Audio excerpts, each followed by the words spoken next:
జువలదిన fishing harbour లో బోట్ల missing వ్యవహారానికి తెరపడింది. ఈ బోట్లను తప్పించిన వారికి రామాయపట్నం సమీపంలోని చాకిచర్లలో సాంప్రదాయ పట్టపు మత్స్యకారులు అపరాధ రుసుము వేశారు. కరైకల్ బోట్ల మిస్సింగ్ వ్యవహారంలో 3 మత్స్యకారుల ప్రమేయం ఉన్నట్లు గుర్తించిన మత్స్యకార పెద్దలు 2,25,00,000 రూపాయలు ఈ 3పై అపరాధ రుసుం వేశారు. ప్రాథమికంగా 85 లక్షల రూపాయలు 3 కలిసి చెల్లించారు. డిసెంబర్ లోపల మిగిలిన నగదు చెల్లించాలని 164 గ్రామాల పెద్దలు నిర్ణయించారు. దీనికి సంబంధించిన వివరాలు ఇలా ఉన్నాయి.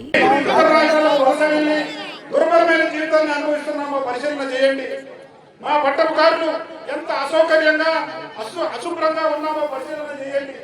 మేము ఎంత బాధలలో దుఃఖములలో ఉన్నామో పరిశీలన చేయండి.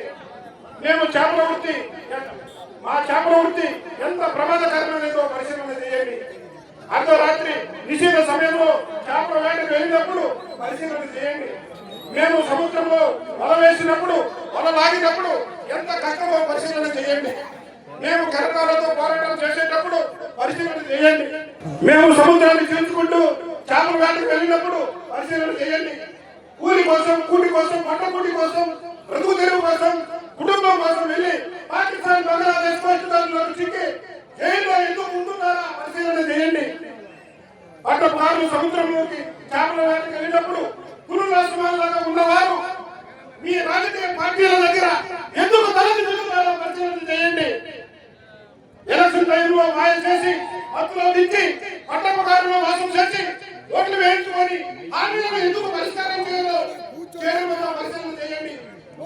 79 సంవత్సరాల కాలంలో ఇప్పటికీ ఒక్క పట్టపుకారుడు కూడా కలెక్టర్, ఎస్పీ, జిల్లాధికారి ఎందుకు కాలేకపోయారో పరిశీలన చేయండి. ఇప్పటికీ పట్టపుకారు గ్రామాలలో తాగడానికి ఎందుకు మంచినీరు దొరకడం లేదో, ఎందుకు ఉంటున్నారో పరిశీలన చేయండి.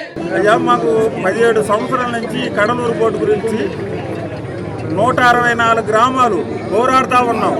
ఒక్క గవర్నమెంట్ మమ్మల్ని కొంచెం కూడా పట్టించుకున్న వాళ్ళు లేరు. ఆ కడలూరు పోర్టులు మా ఏరియాకి వస్తే మేము ధర్నాలు చేయడానికి సిద్ధమే. మాకు మట్టుకు అది వద్దు.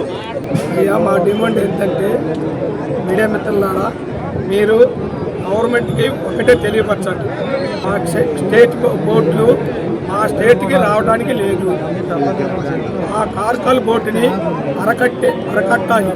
మన గవర్నమెంట్ ఆ కార్కాల్ బోటుని మన సముద్రంలోకి రాకుండా అరకట్టాలి.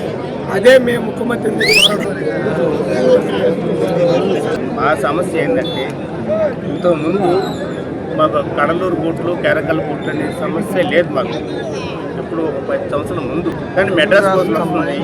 దాన్ని మేము ఏదో మా వాళ్ళు ఏదో తరంకుంటే వాళ్ళు ఇచ్చేసి వెళ్ళిపోయేది. ఒకసారి నష్టపరం కట్టించే వాళ్ళే కూడా, కానీ వాళ్ళు కొద్ది తగ్గారు. ఇప్పుడు ఏంటంటే Cuddalore Karaikal boat high speed boat అది 450 HP అనమాట. అది మేము పైపులతో తరుముకుంటే దాన్ని అది దొరకదు. నెట్ మీద కూడా, అంటే వల మీద పోయేటప్పుడు కూడా మాకు దొరకదు. అటువంటిది మా గ్రామాలంతా మొత్తం కలుసుకుని ఏకమయ్యి దాన్ని ఏదో సాధిశక్యంగా ఒక బోటు పట్టాం. ఒక్క బోటు పట్టిన తర్వాత అక్కడి నుంచి 164 గ్రామాలు ఒక కమిటీ వేసి మీటింగ్ వేసుకుని ఒక్క బోటు పట్టుకుంటే మనకు సమాధానం చెప్పరు. కాబట్టి మళ్ళీ ఇంకో బోటు పట్టాలని మీటింగ్ వేసుకుని పక్క అయిపోయాము. చివరికి అక్కడి నుంచి మళ్ళీ వాళ్ళంతా కమిటీ వాళ్ళంతా మాట్లాడుకుని మళ్ళీ ఈ ఒక్క బోటుని తీసుకుని పోయి మళ్ళీ ఇంకో బోటు పట్టాం. ఇంకో బోటు పట్టిన తర్వాత అక్కడికి కూడా మాకు అక్కడి నుంచి ఏ సమాధానం రాలే. ఎక్కడి నుంచి ఆ కడలూరు నుంచి మాకు సమాధానం రాలే. గవర్నమెంట్ నుంచి కూడా రెస్పాన్స్ రాలేదు. మాకు ఏ సమాధానం చెప్పబోయారు. అప్పుడు మళ్ళీ కమిటీ వేసుకున్నాం. కమిటీ వేసుకుని మా 160 గ్రామాలు మాట్లాడుకున్నాం. మన 2 బోట్లు పట్టినా కూడా మనకు సమాధానం లేదు. వీళ్ళు ఇంకా ఎప్పుడు ఎన్ని బోట్లు పడితే మనకు సమాధానం చెప్తారు. గవర్నమెంట్ రిఫెక్ట్ అవ్వలేదు, వాళ్ళు రాలే మా దగ్గరికి. అప్పుడు మేము మాట్లాడేది ఈసారి అంటే ఆ 2 బోట్లు తీసుకొని ఇంకో 2 పట్టాం. అంటే 4 బోట్లు అయ్యింది. 4 బోట్లు అయిన తర్వాత అప్పుడు కొద్ది గవర్నమెంట్ ఎఫెక్ట్ అయ్యింది. మాకు గవర్నమెంట్ ఎఫెక్ట్ అయిన తర్వాత వాళ్ళు ఏమంటే పోలీసు కొద్ది బందోబస్తు అది పెట్టినా కూడా మేము తగ్గల. 164 గ్రామాలు మేము తగ్గల దాన్ని అట్టే పెట్టేసి ఆ దాంట్లో ఏదో ఎట్లా జరిగిందో ఏదో ఒక రాజకీయ నాయకులు ఎవరు దాన్ని విషయంగా నాయకులు కాబట్టి ఇప్పుడేమంటే ఆ కడలూరు బోటు కెరకల బోటు మా ఏరియా వరకు రాకూడదు.